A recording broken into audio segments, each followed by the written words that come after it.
कंडियारो भरिसां ॻोठ लाल बख्श कल्लू में बासरन पौरियत ग़ुलाम मोहम्मद कल्लू जे घर खे मुबैना बाह ॾेई साड़े छॾियो, जंहिंजे नतीजे में ॿ बकरियूं सड़ी ज़ख़्मी थी पयूं। ठारो शाह पुलिस मुतासिर जे घर ते मुबैना चढ़ाई करे हिक ॼणे ग़ुलाम मोहम्मद कल्लू खे गिरफ़्तार करे खणी वई।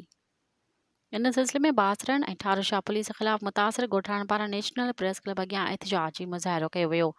इन मौक़े ते नदीम कल्लू गुलज़ार ॿियनि दाहिंदे चयो त ॻोठ जे बासरन जो जीअण झंझाल करे छॾियो आहे। बासर मंसूर ऐं मक़सूद असांजी ज़मीन ते ज़बरदस्ती कब्ज़ो कयो आहे। ज़मीन ख़ाली कराइण जो चवण ते असां ते मच्छर पिया आहिनि। असांजे घर ते हमिलो करे घर खे बाह ॾिनी वई। बाह में असांजूं भलुड़ नस्ल जूं 2 बकरियूं सड़ी ज़ख़्मी थी पयूं आहिनि ऐं हिकु ॼणो ज़ख़्मी थी पियो। ठारो शाह पुलिस रिश्वत एवज़ बासरन जे वंगार वहंदे असांजे घरनि ते चढ़ाई करे ग़ुलाम मोहम्मद कल्लू खे गिरफ़्तार करे खणी वई। पुलिस एहलकार मोहम्मद बख्श खोसो बासरन जे वंगार वही रहियो आहे। ठारो शाह थाणे ते विया आहियूं पर पुलिस इंसाफ़ फराहम न पई करे, उल्टो पुलिस असांजे घरनि ते चढ़ाई करे नाइंसाफ़ी कई आहे।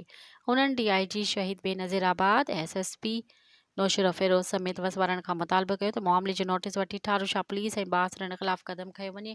ॿी सूरत में असां SSP नौशर फ़िरोज़ जे ऑफिस अॻियां पाण खे बाह ॾेई साड़े छॾींदासीं। मज़ीद ख़बरनि ऐं तफ़सीलात लाइ विज़िट कयो असांजी वेबसाइट www.awamiNewsHD.com ऐं ॾिसंदा रहो अवामी न्यूज़ HD।